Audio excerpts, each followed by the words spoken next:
good afternoon everyone. Ms. Rose Nonolin, ano pong kabuhayan o trabaho ninyo ngayon? Ngayon po, sa line pa rin po ako ng pagninegosyo. At the same time po, kumakandidato po ako sa Distrito 5 ng Quezon City. Okay. Apo. What would some consider as a businesswoman? Kasi ang pagkakaalam ko, marami kang na-establish na korporasyon. At kahit nagkukwento ka sa distrito na isa kang businesswoman, di ba? Na naging successful.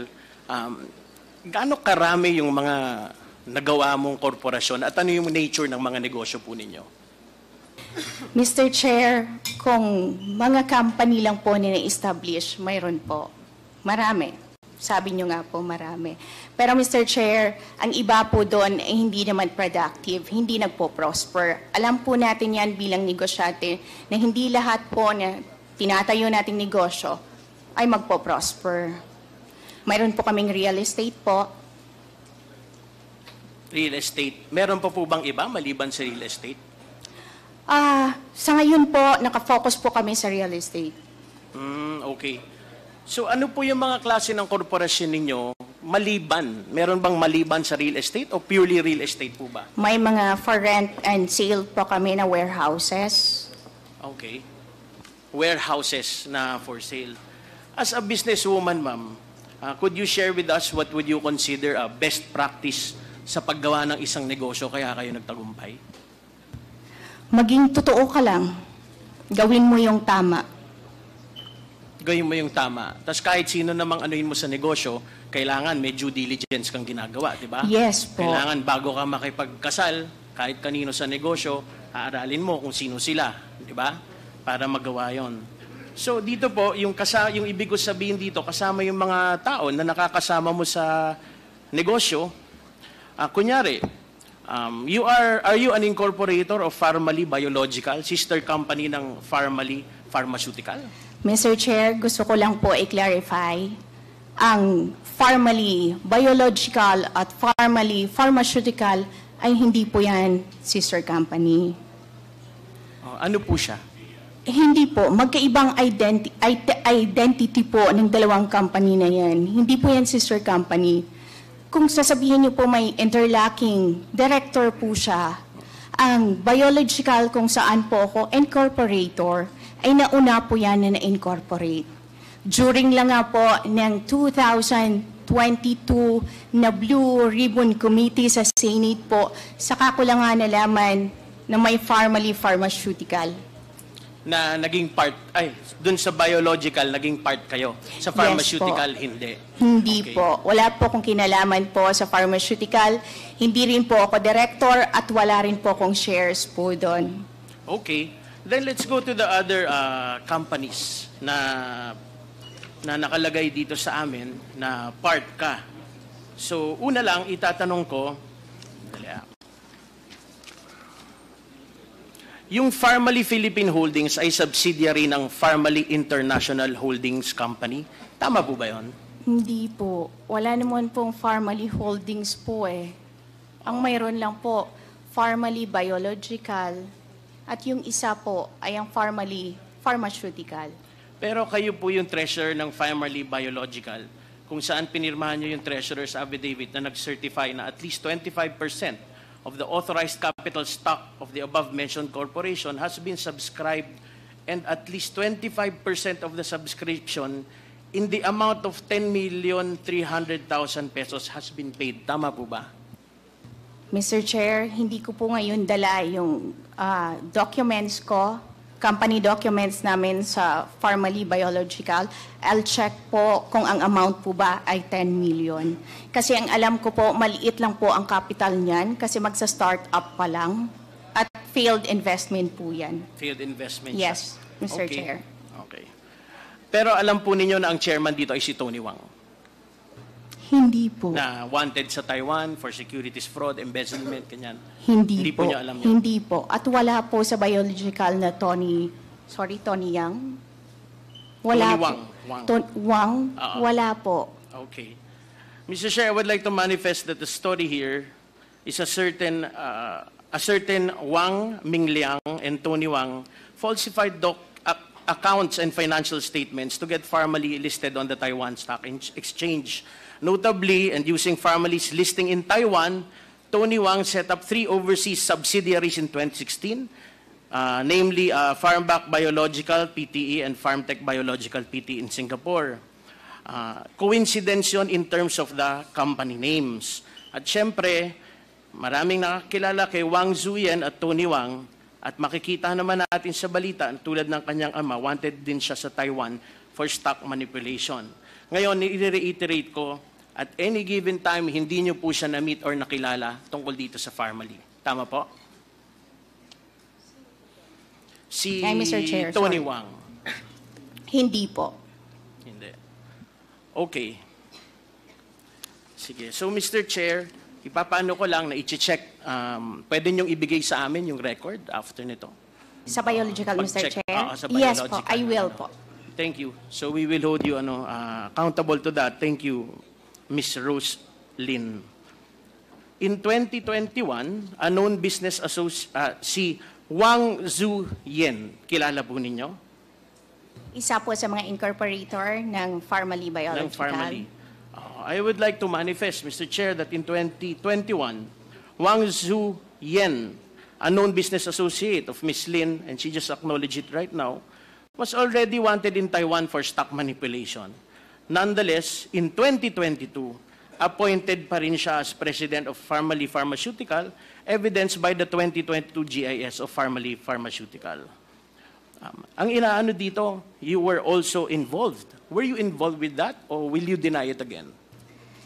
Hindi po ako involved. At saka, Mr. Chair, gusto ko lang i-clarify yung sinasabi niyo po is presidente pa rin siya until now ng Pharmaly Pharmaceutical.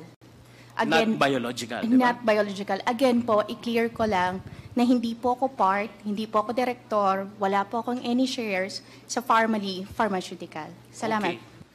My next question naman is related already to your business associates. Do you know or have you met si Mr. Michael Yang? Yes po. Business partner po. At parehas na Michael Yang na naging economic advisor ni President Duterte. Tama po? Tama, Mr. Chair.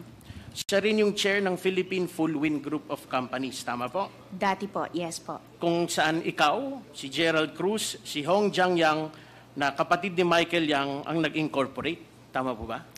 Yes po. Kasama nyo din dito si Jason Uson at Yukin Zheng na nakabase po sa Davao. Tama? Tama, Mr. Chair. Alam po ba ninyo kung ano yung DCLA Plaza? Miss Lin? Ang alam ko po, DCLA Plaza is mall po yun eh. Mall po. Yes po, Mall Mr. po siya. Chair. Nakapunta na po ba kayo doon? Nakapunta po ko once. Once. Okay. Ayon po kasi kay Arturo Las Canas, madami daw reports na maraming shabu dealer na nag-operate sa lugar na yon at kung saan nakakakita daw ng mga courier na papasok-pasok at lalabas sa DLCA Plaza. Ngayon, kung ganitong mga business, kung kayo po yon bilang isang businesswoman, mag-invest ba kayo doon? Kung may alam kayong mga ganon na reports. Mr. Chair, kung alam po ko lang po na may mga reports na ganyan, of course, being a businesswoman, hindi ka po mag-i-invest. Okay. Pero malaki yung involvement ng mga kanegosyo mo dito, Miss Witness. And in fact, itong si Michael Yang at si Hong Jiangyang ay incorporators ng DCLA Plaza. So andito yun, kasama yung amended articles of incorporation ng DC Plaza.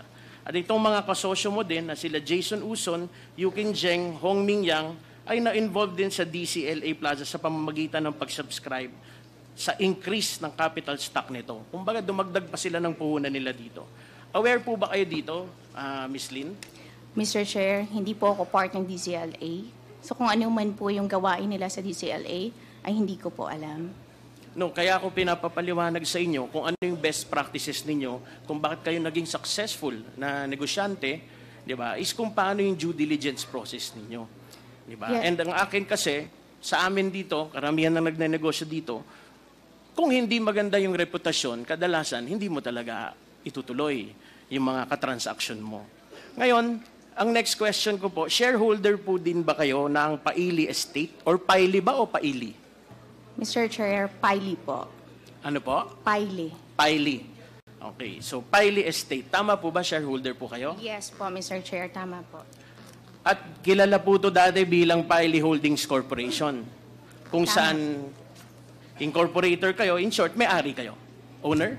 Tama po, may Okay. shares po kami. Okay. At si Michael Yang din po ay konektado dito dahil incorporator siya ng Paili. Tama po? Pati ang kapatid niya na si Hong Ming Yan. Yes, Mr. Chair. Thank you. Mr. Chair, kung mapapansin din po ninyo, and Ms. Witness, na ang shareholders ng Paili Holdings ay kaparehas din ng iba pang mga individual at kumpanya na pinag-uusapan po natin kanina. Pwede ko ba itanong, sino po, Mr. Chair, Madam Witness, sino si Ami Nono Clokingan? Si Ami Nuno Clukingan ay isa po sa kamag-anak ko. At Nono po ang common na pangalan ninyo? Tama Siya po po. ba ay kapatid ninyo, pinsan, pamangkin, Kamag-anak ko po siya, pamangkin ko po. pamangkin? Okay, so anak po ng kapatid ninyo. Okay, I would like, at this point, Mr. Chair, I would like to manifest that the Filipino stockholders of Paili Holdings subscribed only to 100 pesos each for their share. Meanwhile, the Chinese nationals, namely Wei Shonlin, Hong Ming Yang, along with DCLA Plaza, Yangtze Group, and XRL Holdings Corporations, where Michael Yang is also involved, are virtually in control of the said corporation, which seems to be a trend among these corporations. Ma'am Witness, itatanong ko kayo ngayon, incorporator din po ba kayo ng XRL Holdings Corporation? Yes po, Mr. Chair. At ano po yung negosyong ito? Ano yung background niya in one sentence? Ano yung ginagawa niya? Holdings po. Holdings lang siya ng anong klase yung mga kumpanya? Magiging holdings po siya ng mga company po dapat namin. Okay. Personal companies po. Okay. So investment and purchase of real and personal property base sa AOI niya. Ngayon, kailangan nito mag-comply sa nationality requirements na nakasaad sa Constitution natin. Dahil siya ay nasa ilalim ng Republika ng Pilipinas. Tama po? Tama po. At Mr. Chair, 60-40 po yan. Yes. Na-comply po yan. Comply. Pero Ms. Witness, ayon sa Articles of Incorporation, ang ibang incorporators nito ay mga kamag-anak po ninyo. Tama po? Yes po, kasi family corporation po yan, Mr. Chair. Si Rovic Nono Alcon po ay kaano-ano po ninyo? Pamangkin po. Pamangkin din. Ilang taon na po siya? Siya po ay nasa 29 years old. 29. Okay. Si Ami Nono Clokingan ay pamangkin nyo din. Ilang taon na po si Ami? 28 years old, Mr. Chair. Napakaswerte. Napakaswerte naman nila na magkaroon sila ng korporasyon na ganito. Sino naman po si Phoebe o Febe Nono Alcon? Pamangkin ko, Mr. Chair. Ilang taon naman po si Phoebe? 25 years old kung hindi ako nagkakamali. 25 years old. Okay. Tapos po, nakita ko po dito na si Ami Nono Clokingan ay nakatira sa Avocado Street, Dasmariñas, City of Makati. Tama po ba? Dati po yon nang wala pa po siyang tirahan dito. Na nakikitira po siya sa inyo? Nakikitira Tama po. Ito po ba yung bahay na nirerentahan ninyo o pagmamag-ari po ninyo? Ay, hindi po namin pagmamayari. At hindi rin po kami ang nagre-renta po dyan. Kanino pong bahay kaya ito? I'm not sure po kung kanino nakapangalan, pero ang alam ko po sa company po yan. Okay. Pero paano nyo po napagdesisyonan bilang isang pamilya na kayong mag-asawa, puro pamangkin, di ba, ng kapatid po ninyo, ay mag-establish ng korporasyon? Mr. Chair, company corporation, so mas nararapat po na, na mga incorporators po ay pamilya. Yes. Pero hindi nyo po naisama yung mga kapatid ninyo. Inuna nyo yung mga mas bata. Tama po? Mr. Chair, mas gusto kasi ng mga nanay nila o yung mga kapatid ko na yung mga anak nila ang isali po namin, hindi po sila. Okay. Pero gayon pa man, hindi ganun kalaki ang role ng ibang miyembro ng pamilya kung ikukumpara sa role ninyo ni Wei Xiongling. Tama po ba? Tama, Mr. Chair. Okay. In fact, si Rovic, si Ami at si Phoebe ay nominal shares lang ng XRL Holdings. Tama po? Pangkumpleto ng korporasyon, di ba? Tama po.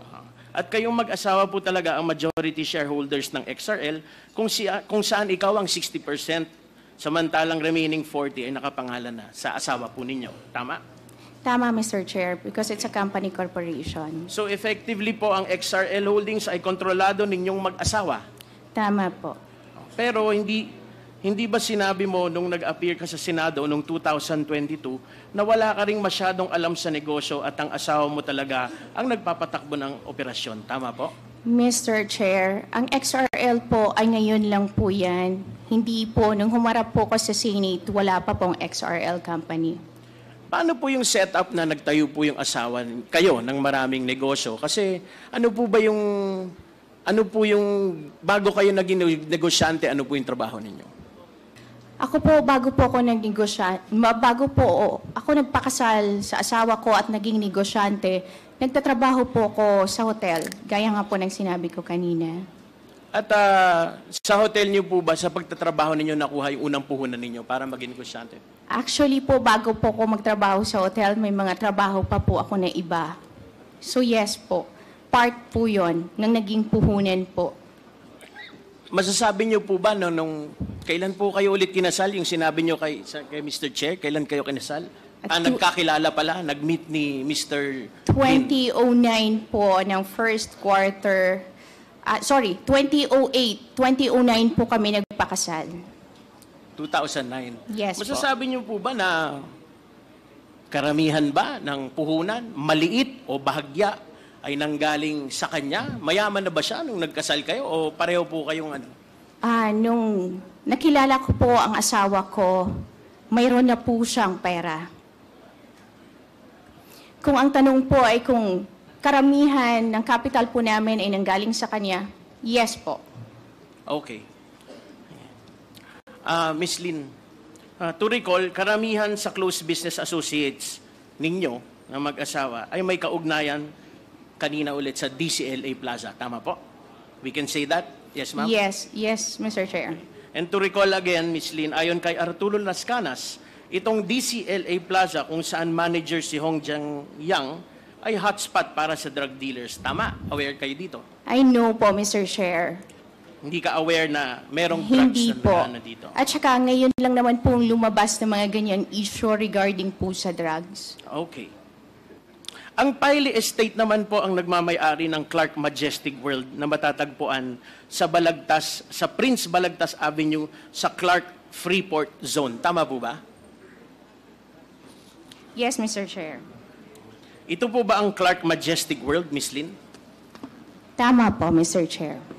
Kanino po nabili yung lupa dito sa Clark? Mr. Sino po Chair, nag-facilitate? Would you know? Sorry, Mr. Chair. Mr. Chair, ang mga lupa sa Clark ay hindi po pwedeng bilhin. Yung lease. Sino Lease po lang po. nung lease? I'm not sure po kung sino yung naging broker po doon, pero ang alam ko po ay dumadaan po yon sa BCDE kung hindi po ako nagkakamali. Yung agency po na in charge po doon sa mga paupa sa lupa sa Clark, Mr. Chair. Involved po ba kayo sa operations ng Clark Majestic World? Mr. Chair, sa operation po, hindi po. Saan po kayo involved dito? Involved po ako sa back office po. Ibig sabihin, mga nag-aayos po ng mga documents at nagsisituate na mga permits po, ang mga taxes po ay kompleto at nababayaran. Ilang percent po nito ang pagmamay-ari ninyo? Congressman Vargas.